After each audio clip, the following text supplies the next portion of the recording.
Chaque année, des millions d'utilisateurs de Windows succombent à des piratages informatiques causés par un manque d'informations, de mauvaises pratiques de sécurité ou des étourderies. Et on va voir comment éviter tout ça.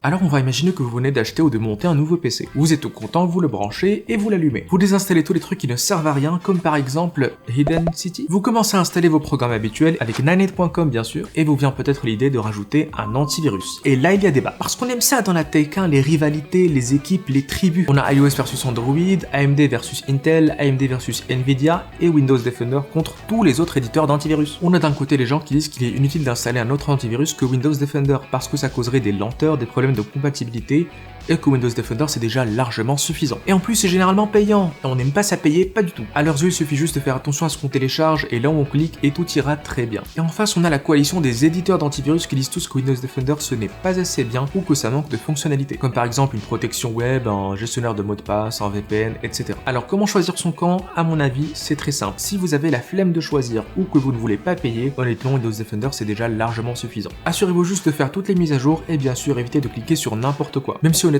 ce conseil-là reste valable quel que soit votre choix final. Et si Microsoft ne vous met pas en confiance, que vous voulez une solution avec plus de fonctionnalités ou qui puisse vous suivre sur tous vos appareils, eh bien je vous mettrai en description des liens vers des comparatifs qui vous aideront à trouver votre bonheur. La question de l'antivirus est à peine réglée qu'on fait déjà face à un autre choix cornélien. Oui, cornélien, je l'utilise au quotidien ce terme. Le choix du navigateur web. Et là aussi c'est du David contre Goliath. On a d'un côté Chrome, star incontesté des navigateurs avec 70% des parts de marché et qui a en plus créé Chromium qui est le moteur de base de pas mal d'autres navigateurs, comme par exemple Internet Explorer 2.0, Brave ou encore Opera. J'assume la blague. Et en face on a que Mozilla Firefox qui tient tête à cette armée de terre chromée. J'y pense, Leo Techmaker a fait une excellente vidéo sur la domination de Chrome, je vous conseille d'aller la regarder après cette vidéo. Honnêtement, niveau sécurité il n'y a pas vraiment de différence. Assurez-vous juste de bien le télécharger du site de l'éditeur et de faire toutes les mises à jour. Non, ce qui risque vraiment de vous piéger ce sont les extensions de navigateur. Les extensions peuvent être hyper utiles par exemple pour éviter d'avoir une publicité avant cette vidéo. Je vous pardonne.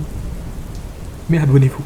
Ou encore pour ajouter de nouvelles fonctionnalités. Mais il faut faire extrêmement attention aux autorisations que vous accordez à ces extensions, car comme disait l'oncle Ben, de nombreuses permissions impliquent une petite sécurité. Je crois que c'est la réplique originale. Plus sérieusement, il faut savoir que les extensions peuvent avoir accès à tout ce qui passe par votre navigateur si vous leur en donnez le droit. Et quand je dis tout, c'est vraiment tout. Donc vous imaginez bien qu'il y en a 2 ou 3 dans le tas qui peuvent récupérer vos données sensibles et les balancer dans un serveur à Novgorod. Donc on installe que ce dont on a strictement besoin, on vérifie les avis, les autorisations à donner, et si on n'utilise plus l'extension, on la désactive ou alors on la supprime. Poubelle. Alors une fois qu'on a setup notre navigateur, on va enfin pouvoir commencer à télécharger des contenus médiatiques. Légalement bien entendu. Mais là encore le danger nous guette. Décidément, le danger est partout ici. Il est possible que les fichiers que vous téléchargez depuis un site réputé soient échangés par un équivalent frauduleux avant d'atteindre votre machine. Et si vous l'ouvrez, c'est game over. Alors pour confirmer que le fichier que vous avez téléchargé n'a pas été trafiqué, il faut consulter son hash. Ou hash, je sais pas comment ça se prononce vraiment en français, mais on va dire hash. Le hash est une signature numérique qui est unique à chaque fichier. Il nous faut donc vérifier que le hash du fichier qu'on a téléchargé correspond bien à ce qui est inscrit sur le site de téléchargement. Et pour ça, je vais vous donner 3 techniques. Soit on upload notre fichier vers un site comme virustotal.com qui va non seulement scanner le fichier mais aussi nous fournir son hash, mais comme c'est pas très pratique pour les gros fichiers, on peut utiliser des petits logiciels comme par exemple HashMyFiles ou HashTab. Mais alors comment peut-on vérifier les hashes de ces 2 logiciels? Serait-ce donc une boucle sans fin?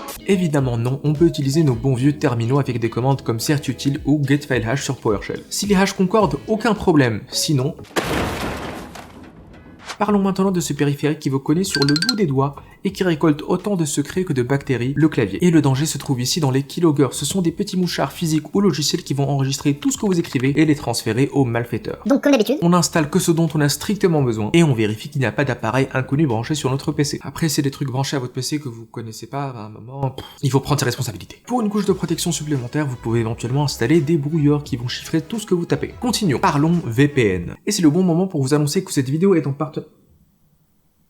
Pas encore. Abonnez-vous. Vu que les publicités pour les VPN sont légion, on va dire que vous connaissez le principe. Et c'est un outil particulièrement utile, mais encore faut-il savoir bien le choisir. Déjà, il faut commencer par comparer les vitesses réelles qui sont proposées par les serveurs VPN. Ensuite, il faut vérifier que le fournisseur à VPN a une politique dite de no-log, c'est-à-dire qu'il ne garde aucune trace de vos connexions sur ses serveurs. Et enfin, il faut regarder dans quel pays se trouve le siège social du fournisseur VPN pour comprendre quelles sont les lois auxquelles il est soumis. Parce que si le fournisseur VPN dit qu'il ne garde aucune trace de vos connexions, mais que le pays dans lequel il se trouve impose de garder une trace de connexion de ses clients, vous sentez bien qu'il y a un petit piège. Une fois que vous avez pensé à tout ça, vous pouvez enfin commencer à utiliser votre ordinateur en étant rassuré. Avec l'espoir que tant que vous ferez toutes les mises à jour et que vous ferez attention à vos clics, il aura une vie paisible, loin de tout malware. Et puis viendra le jour où, parce qu'il est devenu trop vieux ou qu'une nouvelle configuration vous fait envie, vous penserez à le mettre au placard ou à le revendre. Mais ne le revendez pas avant de l'avoir nettoyé, et vider la corbeille ne suffit pas. Donc pour nettoyer les disques durs, les HDD, je vous conseille Deban, qui va lancer une frappe nucléaire métaphorique qui va désintégrer vos données personnelles.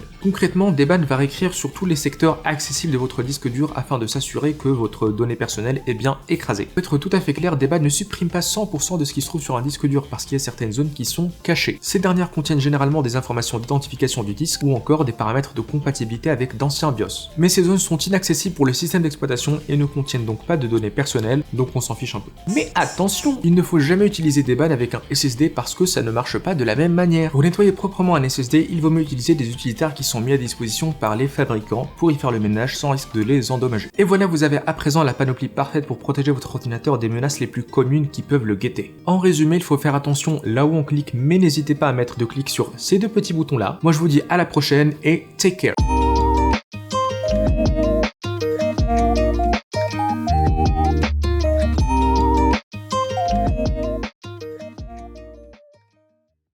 Une vidéo sur les VPN pour commencer la chaîne.